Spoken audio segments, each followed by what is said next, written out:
the AI influences on us ladies. We already are ahead of this. We knew that we need to reduce the talking time. So yeah, we'll try to make the best of it. Good morning.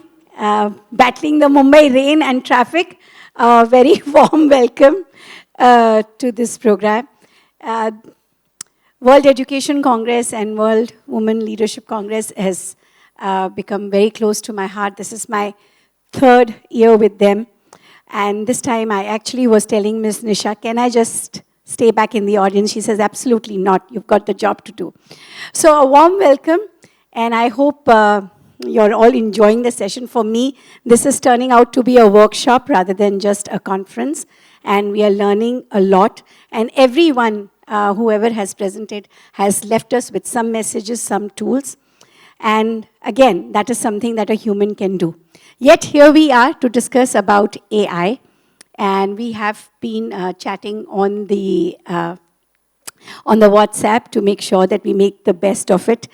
So I will just request that we keep this open and make sure that we do, because of the paucity of time. There are three segments that I basically want to talk about today with our esteemed panel. Number one is, can we use AI to personalize learning? And I am coming out of a very fresh experience visiting a school, a wonderful school, for 72 hours, and they are doing such magnificent work, but the class size is about 40 plus. What do we do that not a single learner is left behind? That is first segment. Second, how this data-driven generation can help our students to learn better, feel heard. How do we do classroom managements? These are the good things that we can learn of how we can do, what can we do from AI. But then there are challenges also, like what is it going to do to social interaction? We have seen our children are already like looking at the screen and even looking up to us. It's a common thing, right? Like as a parent, you say, come down for dinner. Like, come down for dinner. Huh? So that means the social interaction, the attention span, that is not working very well for us. How do we battle that? And the third is, do we have, as panelists here, any case study? So we also leave them with tool. So ma'am, I start with you. When I come to you, kindly introduce yourself. And please be open to, highlight your thoughts on each point. Thank you so much, Simi. It's a pleasure to be here. And I'm really thankful to the organizers for having given us this opportunity to discuss on a very, very contemporary, important, and a matter which is going to affect the way we live and work in the future. It is not something that we can just, ignore. AI, which has come to dominate our lives, not today, not yesterday, but from the 1950s, but we were not aware of it then. But with the chat GPT, suddenly the entire discussion has come into the center stage. So we are concerned as humans because there is a danger of machines taking us over. Einstein said that education is not the gathering of facts, but it is training your mind to think. So our worry is, are we giving that thinking part to the machine? Is it taking it away? There are people who are warning us, there are people who are telling us that AI is going to be the biggest disruptive force in the time to come. Now, then what do we do? Do we get scared? Do we run away? Do we not take it on? So there are two options always. One is when you have a crisis, when you have a problem, when you have something new which is challenging, you fight it, one. Second is you run away from it. And in case of technology, I think both are not possible. What you do is you adapt. If you will go back a little in time, you will realize that when computers came, it created a big upheaval in our lives. There were strikes throughout the country. The banking sector said, we will not accept it. The educational institutions, the administrative department said, we will not accept it.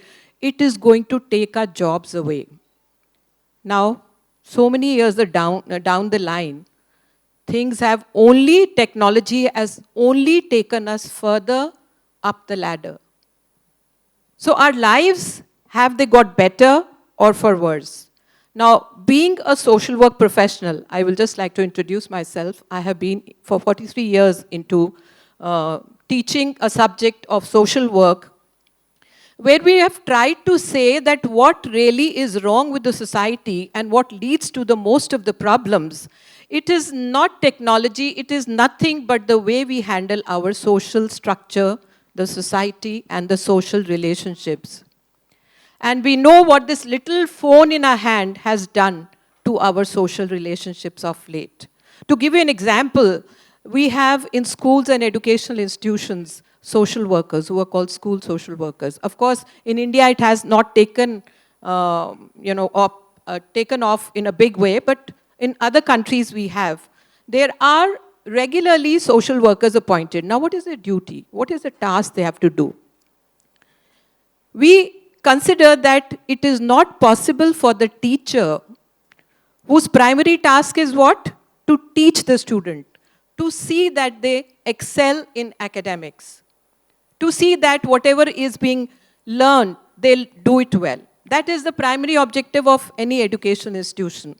But when they do it, there will be problems which will be coming as hurdles and obstacles in the way.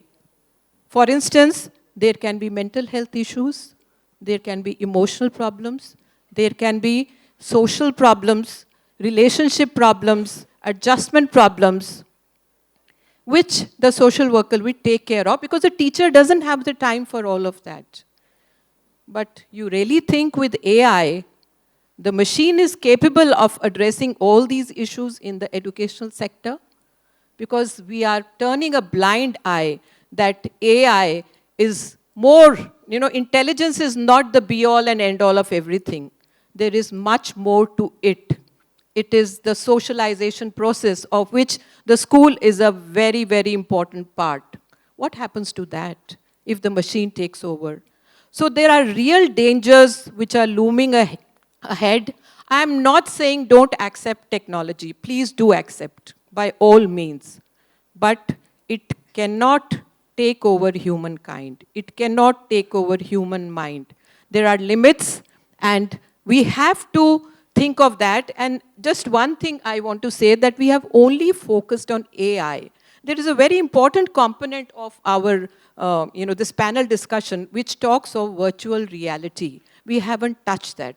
So I think we need to touch, because that is an area which is really important. Yeah, but this would be also a good opportunity with the paucity of time. Please do add your thoughts on. Yes, please. Okay. Because VR is something, if we are talking of intelligence, then I think we are ignoring a very important part of AI. We are so taken up with chat GPT, chat bots and all of that, which is actually killing our creativity, our minds and the ability to think and decide.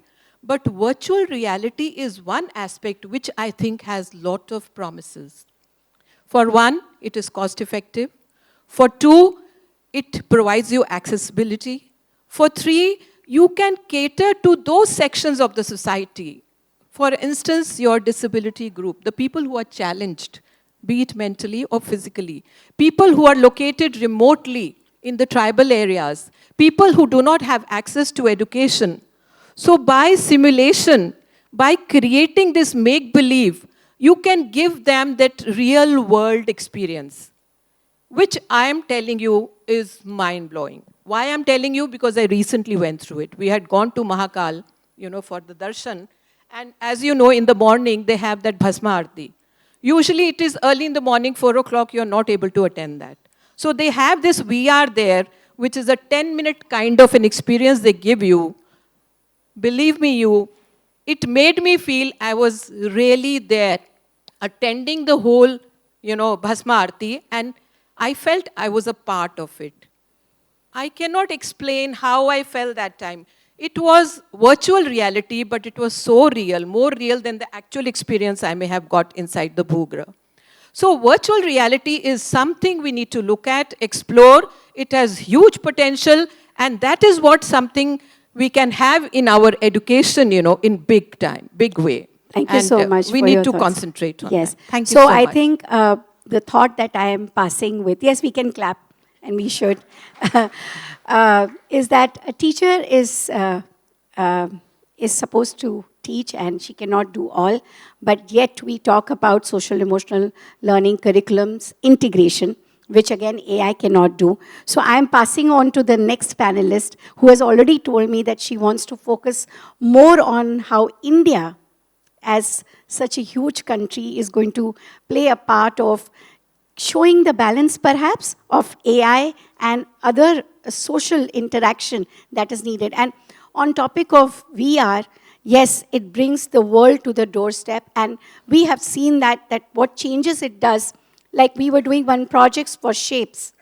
The teacher was very creative. She came up with showing the world houses, the roof of houses, to ignite that imagination in children, that here are different ways to learn shapes, just not by some cutouts. So that was a very good use of VR right in the classroom, which is equipped with smart board.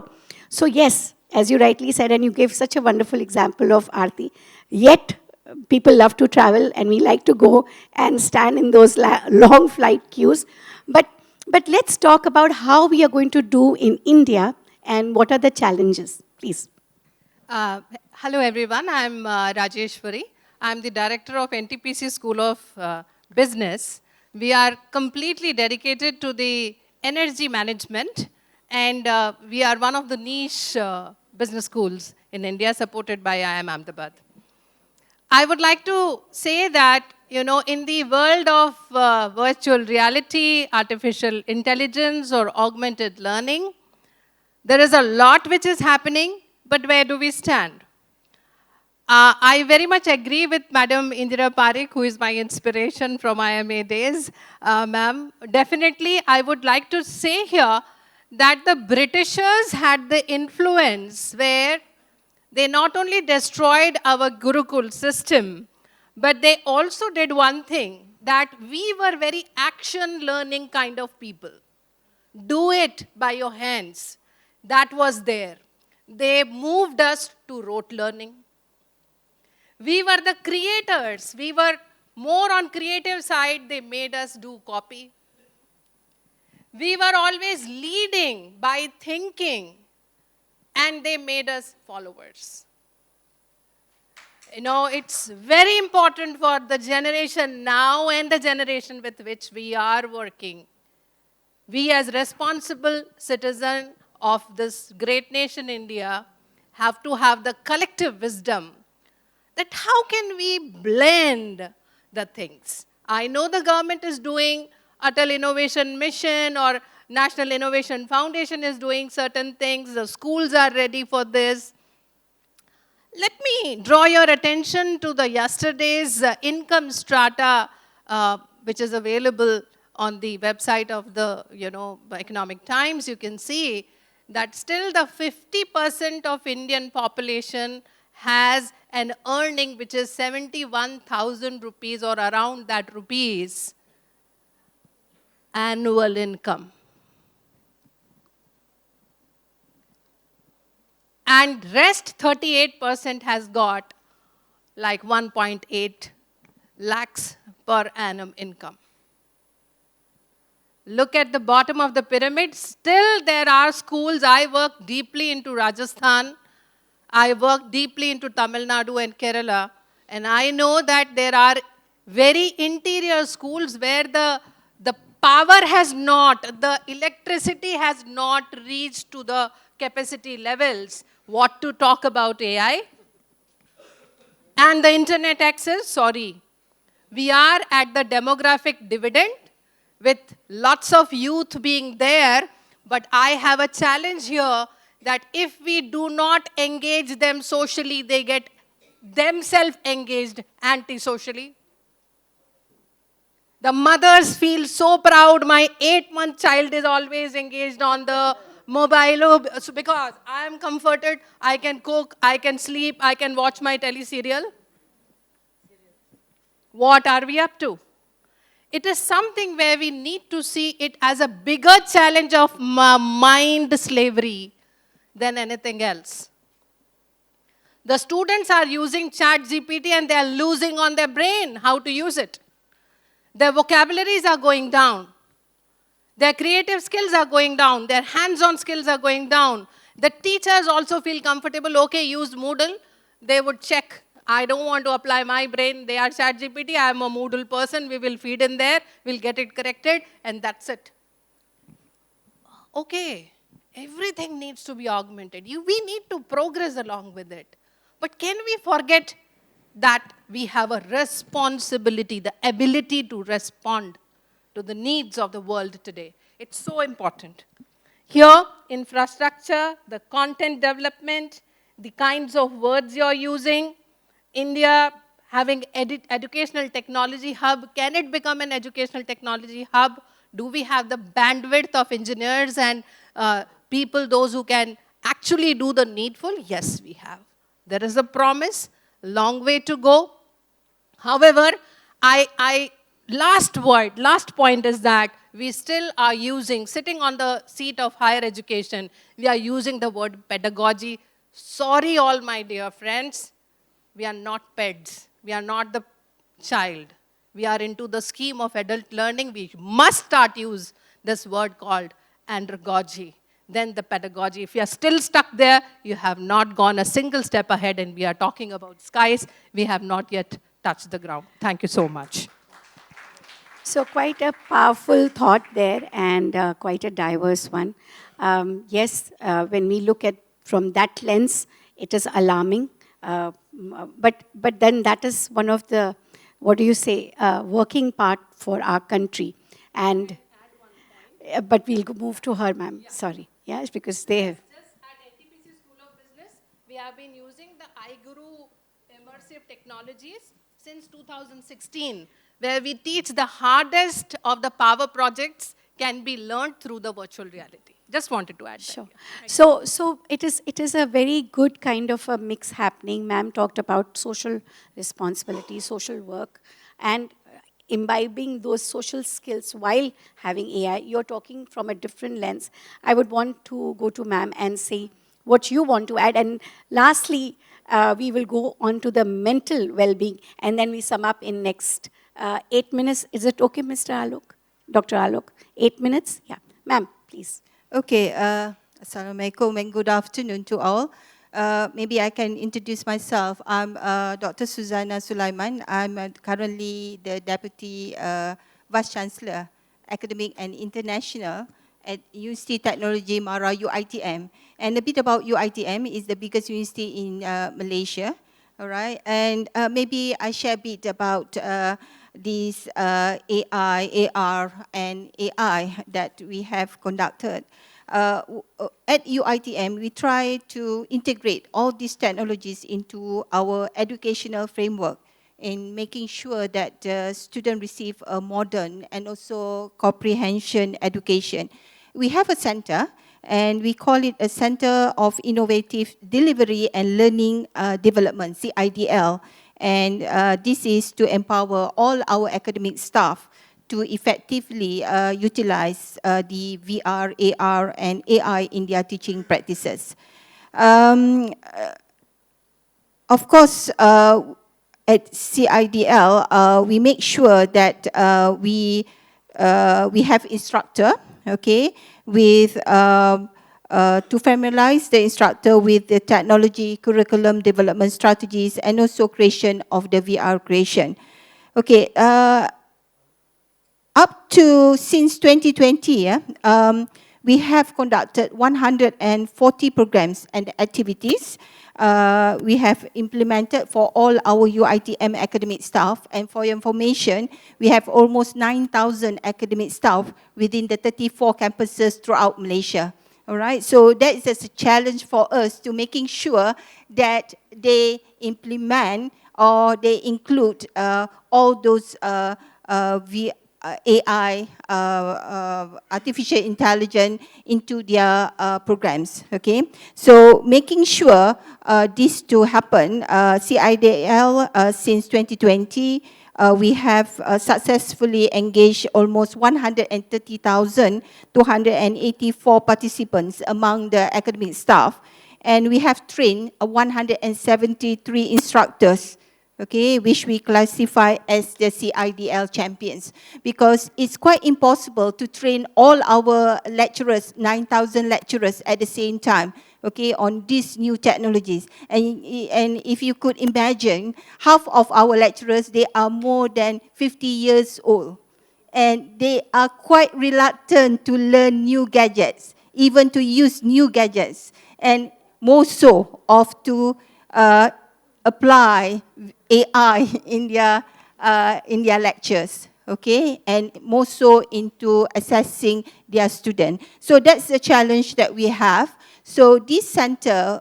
we hope that could assist, okay, our lecturer to be more comfortable and confident in applying all those new gadgets, okay. But of course, as been mentioned by the other speakers, the budget. Okay, with all the 34 campuses, we can't have the good smart classroom. Okay, so that's also a challenge that we have facing currently. But I think what matters is actually the strategy. Okay, whatever we do, okay, we have to strategize so that everybody could benefit on the adoption of this AI and the latest technology. Okay, so I think of course AI, there are advantages, and of course there are disadvantages. All right, so no doubt about it, okay, as been mentioned by other speakers. And I would like to also highlight on the ethical consideration, Yes. okay, in AI, which I think it needs further discussion. And I think that is also the area that I think hopefully in the future should also be focusing on, okay, not only ethical consideration towards the students, but also the lecturers. I think that is also a challenge at our level, at the management level. Okay, with that, thank you. Thank you. And it was such a great point that you are having resources, but it is also how you kind of mold your faculty to use this, who are very in comfort zone. And one thought came to me is that 10 years back, most of us in Mumbai or Bangalore never thought that we could have grocery in 7 minutes. Yet, today you have everything. It's so amazing that someone is doing in 9 minutes, another one is doing in 7 minutes. But there was a think tank 10 years back sitting somewhere like that saying, hey, can we just also deliver this and just not the clothing? And yet it has happened. So for me, as ma'am said, yes, there are challenges. And like I've come to Mumbai after a very long time. I'm here for a week. And when I see people still struggling to get into public transport, it wrenches my heart. And I'm comfortably sitting in a very nice car. But at the same time, that is the reality of a developing country. That doesn't take away that we have visionaries who want to bring better. Today, the Swiggy delivery, the Zomato delivery has given jobs to so many. If somebody out there did not sit and think that, I'm going to use this app, I'm going to use this technology, make sure people are getting what they want, and in turns have employed millions and millions of people who are riding on the bike, getting that delivered and making money. So yes, is AI completely safe? Not yet, but it has opportunities. So ma'am, I will come to you last and you will talk to us about the mental well-being. Yeah. Okay, I'm Associate Professor Dr. Anasuya Jagadevi Jagadisan. I'm a counselor and I'm the Dean of Psychology. I'm still a counselor, I still see clients. And here's the thing, I work in suicide. I work in some of the hardest areas of human behavior. And what I found recently, I think it was a week ago, Korea has the highest level of robotics in the world. And last week, it seems a robot committed suicide. We give human intelligence. No, the robot basically went a bit, there was some technological problem, it fell off the staircase. So they said it committed suicide. I just think it had a malfunction. But no, people said it committed suicide because the robot was overworked. Very interesting. You see, we are now giving human intelligence, not artificial, human intelligence can commit suicide to a computer. So at what point are we going to give intelligence to humans? Here's my question. When we are talking about psychology and mental health, it goes back to this, I mean, when he talked about the Finnish program, I loved it that he had counseling. He didn't mention it, but he had counseling in his idea, because you have to have that human touch. But it's beyond that human touch. There's one other aspect, critical thinking. When we talk about education today, we are not teaching people how to think critically, how to think creatively. We are only teaching people how to produce information, which now our computers can do it so much better than us. So how do we go back to a model where we have critical thinking for our students? How many schools here have philosophy? In Malaysia, most schools have removed, most higher education systems, I don't know about India, but in Malaysia, higher education systems, they hardly teach philosophy. Not at all. Or if not, they teach you philosophy 101. 5 cats, dog, rat, the black cat equals a cat, some nonsense like that. That's not philosophy. That's not critical thinking. But we are teaching that. Because why? We are teaching people to work in factories. We are teaching people to work in banks. We are teaching people to be users of technology and not challenge the current thinking or the productive system. But kids on computers at home are challenging that system. Kids in universities who are bad students, the other lecturers don't like them. I like them a lot. They ask questions. They ask annoying questions because I don't know the answer. But we can find out the answer together. You must, he said, I think it was mentioned you only have one answer. I never have one answer. If I open a question, I want five students to answer. In fact, I want the whole class to answer. And I force them to answer. Some of them get very terrified of my classes. When I have elective classes, they leave because they're scared. Because why? I make them talk. I make them start engaging. Because I have that power as a teacher. But I must not be scared of doing that. So when you're talking about adult learning, pedagogy, thinking, how much are we going back to the original ideas of education, whether it's Indian or even, Greek, Socratic questioning? Are we doing those type of things when we talk about education? Because when we talk about psychology, we talk about human. That's the human factor of education. Suicide is going up. Self-harm is at amazingly bad rates. Depression, anxiety, all these things are so common in today's world. And we need to be prepared because you know what? If you're educators, I guarantee you, you have got students in your classroom who are ready to commit suicide. I guarantee you, you've got students who are cutting. So our intelligence has to go beyond artificial. We have to go into human intelligence. We have to go into emotional intelligence. We have to go into education with compassion and care. Thank you very much. And I couldn't have asked for a better closure to this whole thing. So as firm believer as I am into technology, sorry ma'am, we have to wrap up, but social emotional learning and a human touch, nothing can take away. And today I feel maybe just 2 years down the line, we will sit and think, oh, how has AI changed? Because we humans were giving input to it. And as you rightly said, ma'am, a teacher has to spot this, make that human connection. AI is here to stay. NEP has done its part. They have given us the pathway. There cannot be any more divine intervention in a developing country like India. We have our pathway. It is up to us. We talk so much about boundaries.